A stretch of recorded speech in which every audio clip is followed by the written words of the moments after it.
"Boss, you scare me." That's what a mentor of mine said to me years ago. He said, "Oz, you scare me because you're such a good marketer. I'm afraid you're going to outmarket God." Well, I said, "Well, how do I avoid doing that?" He said, "Well, I have learned that you almost have to withhold your natural gifting at times to ensure that God is in it." I said, "Man, that's profound. How in the world do I do that?" He said, "Well, when God calls you to do something, or maybe he calls you to knock on the door, if he tells you to knock on it 2 times, only knock 2 times, not 3 times and 1 time." And so I began to understand what he was trying to say.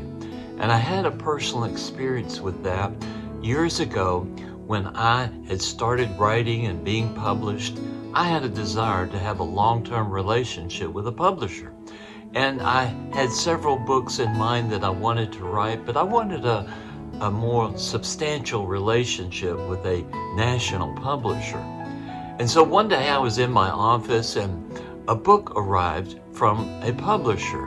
The president wrote the book on behalf of a friend of mine, Peter Wagner. I read it and I said, "Oh my goodness, that's really the company I need to be with." And so I sat down and began to write the letter, and all of a sudden my fingers were like glue on the keyboard. I had a check in my spirit. Don't write the letter. Well, the next day I got up and I said, I'll write the letter today. And the same thing happened. Don't write the letter, was the small voice saying that to me.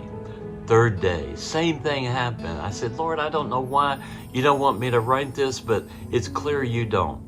A few months later, I had to be in Colorado Springs where I was teaching my all-day workshop, Change Agent. And at lunchtime, Peter asked me to come in and have lunch with him. Well, I came in.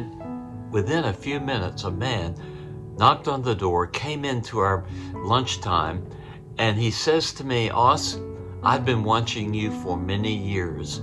We'd like to offer you a book contract to write as many books as you would like." It was the same man who had written that letter and sending a book to me 2 months earlier. Now I knew why God had given me a check in my spirit.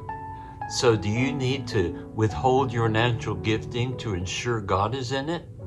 Pray about it. Let God lead you and be sensitive to his direction.